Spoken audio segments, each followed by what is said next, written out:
Tujuan pembelajaran kita masih sama ya.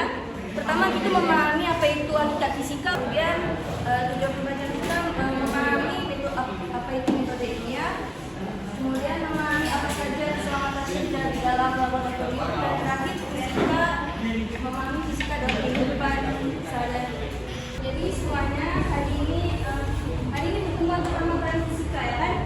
Jadi hari ini kita akan belajar tentang hakikat fisika, metode ilmiah, keselamatan kerja laboratorium, dan peran fisika dalam kehidupan.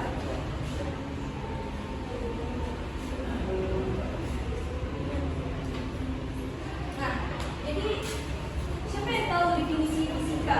Yang menurut kalian itu fisika itu apa? Ada yang tahu anak-anak? Fisika. Yang kalian bilang di luar itu fisika itu apa? Ada yang bisa tahu?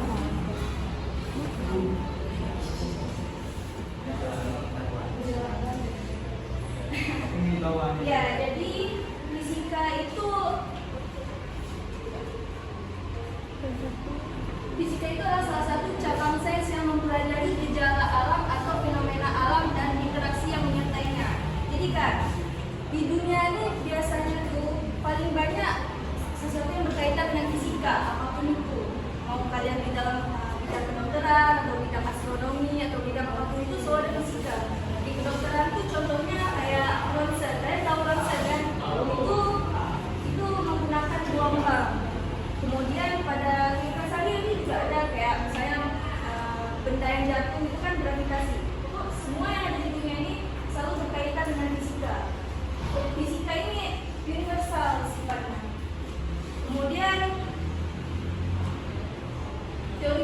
itu banyak dinyatakan dalam persamaan matematis. Oleh karena itu fisika juga berkaitan dengan matematika. Jadi kalian untuk bisa fisika ini, kalian harus kuat di matematika. Karena biasanya untuk pembuktian itu menggunakan rumus kan. Jadi rumus itu kan sesuatu bentuk matematis yang untuk membuktikan suatu kejadian. Ini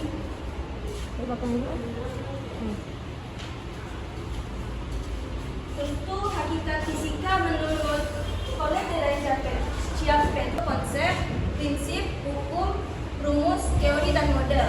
Fakta itu ada tahu apa itu fakta? Secara umum ada. Data ya. Nah, ya bisa juga betul. Nah, jadi fisika itu harus fakta karena sesuatu fakta. Contoh sesuatu yang fakta itu semacam pernyataan. Kayak ini kalau secara umum contoh sesuatu yang fakta itu kayak Indonesia merdeka pada tahun 1945 12 Agustus.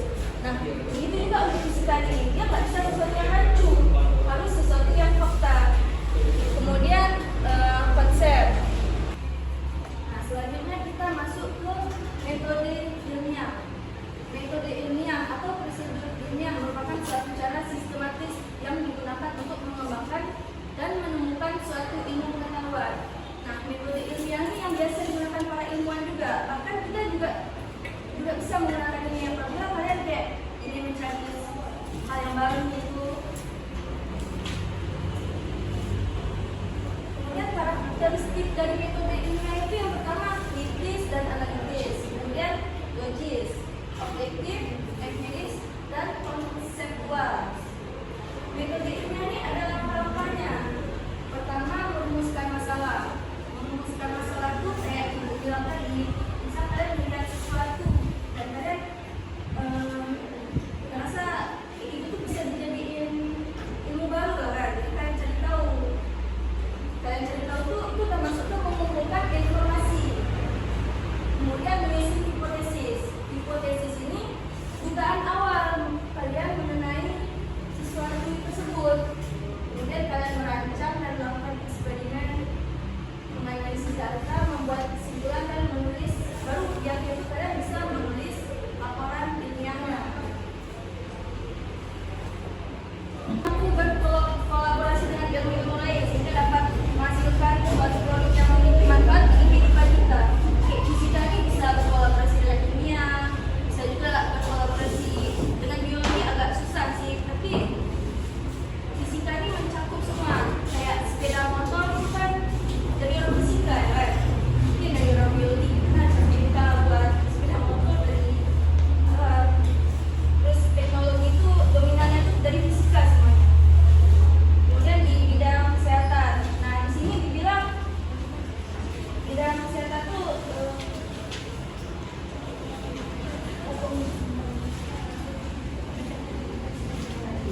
di bidang kesehatan itu ada kayak ronsen atau USG, kalian tahu kan untuk periksa bayi itu kan pakai USG, itu fisika juga karena menggunakan gelombang, ada gelombangnya.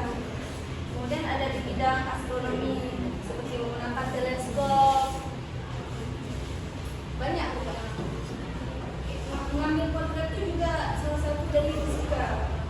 Dan terakhir ada bidang teknologi seperti GPS yang biasa kalian gunakan kan Google Maps kan?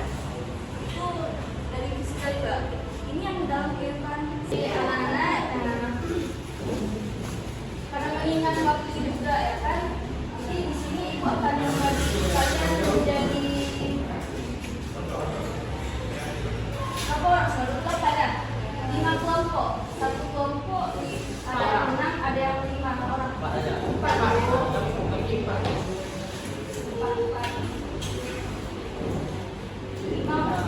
lebih bisa lebih satu. Jadi ini ibu bagikan kelompoknya, tolong dicatat ya. Untuk kelompok 1 Aisyara, ada Aisyara, Alda Munawara, ada Alfa Nisa Politik, Ashifa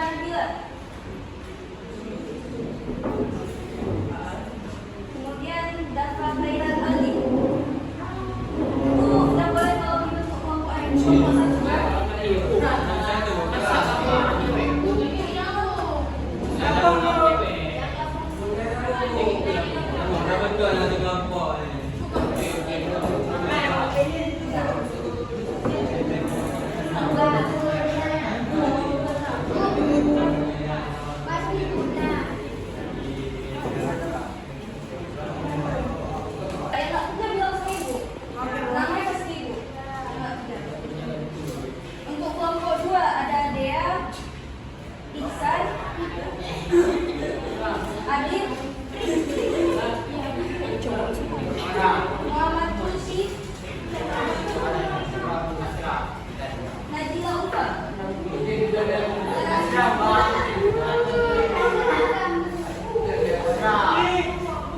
Untuk kelompok 3 dicatat ya anggota kelompoknya. Muhammad Ashraf, Muhammad Nabil,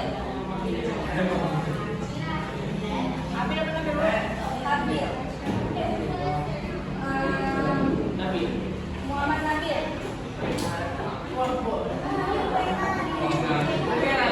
Naura Aulia, Oliza Satika. Udah mulai disebut namanya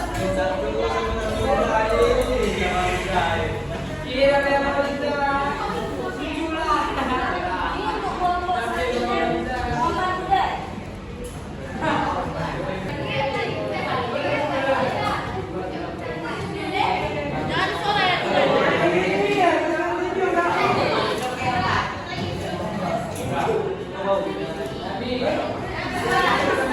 Albert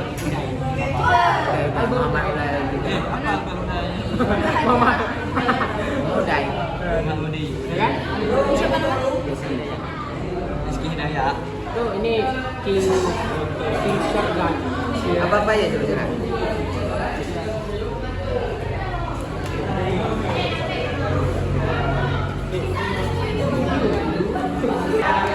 Apa tuh? Kita dulu ya tadi tuh. Yang mana yang betul?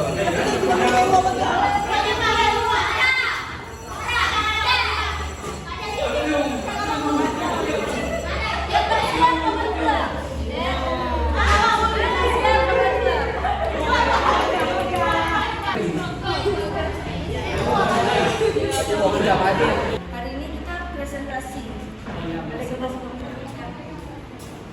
Balik ke susun kelompok masing-masing. Yang pertama presentasi kita kelompok 1 terlebih dahulu. Kelompok 1 Aisyara, Siti Ashifah Juwaira, Raudatul Athaira, Oliza Safira, Muhammad Nabil Haifah.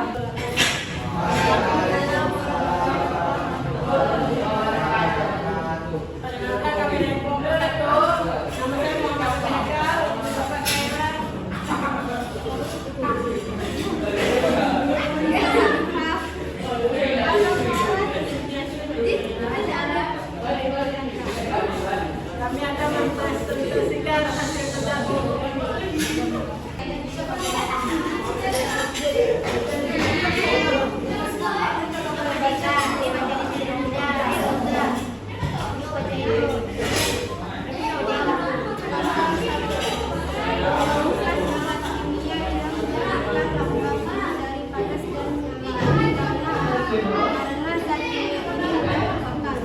Muharram, Rausatul Jannah, Zaira Akhtar sama Putri.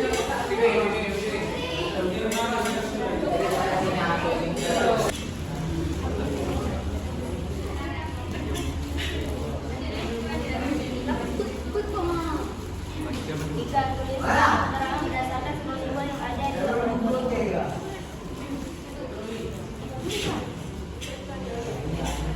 Jawaban zat kimia yang diberikan lambang ini dari padamnya dan nyala api karena zat kimia ini tidak terbakar. 2. Zat kimia yang memberi lambang ini mudah membakar jika terkena benturan api atau panas. 3. Zat kimia ini merupakan zat radioaktif yang dapat memancarkan radiasi dan sangat berbahaya bagi manusia sehingga hindari kontak dengan zat ini dalam jarak yang dekat.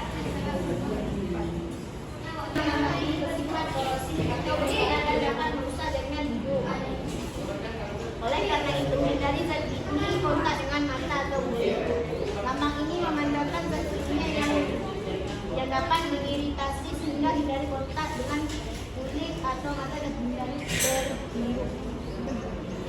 dunia ini berbahaya bagi lingkungan sehingga dilarang untuk membuat zat kimia ini. Karena dapat membahayakan makhluk hidup dan Jadi tugas ibu sudah maju sama siap kelompok udah presentasi. Ibu juga ambil nilai tiap presentasi dari cara presentasi. Belajar juga.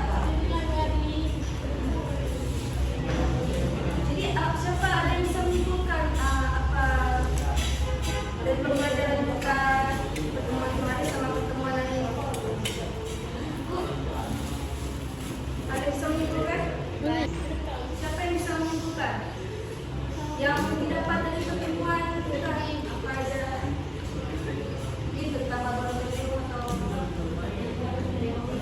bukunya pada pada semua ini siapa? menjelaskan keterangan simbol-simbol. Ya betul, menjelaskan keterangan simbol-simbol. Ada berapa simbol-simbol? Tujuh ya. Tujuh ada apa aja?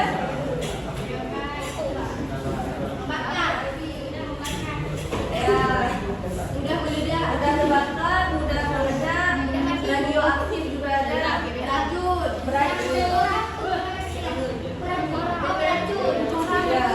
Ya, perkara juga. Sampai orang bilang dunia berbahaya, orang pusat dunia berbahaya. Yang lain, kesimpulan pembelajaran ini. Oh, fisika dalam kehidupan apa aja? Kalian tak jawab di yang KPD.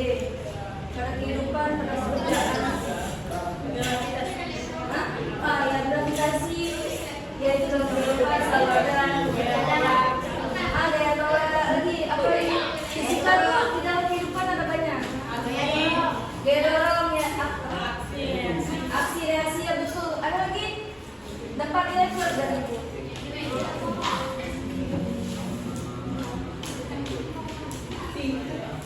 Ada banyak dalam kehidupan itu ada banyak. Dalam bumi, ya dalam pekerjaan juga ada banyak. Siapa tadi ada yang nulis dalam kesehatan, kedokteran, kelompok apa tadi itu juga termasuk fisika dalam kehidupan. Berarti capaian pembelajaran kita ini hari ini kita dapat memahami apa yang hakikat fisika, metode ilmiah, keselamatan kerja dalam laboratorium, kemudian fisika dalam kehidupan sehari-hari. Jam berapa Pak?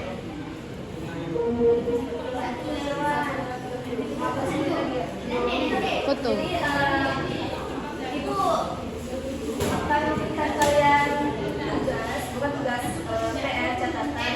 Kayak biasa pasti ada catatan. Jadi kalian mencatat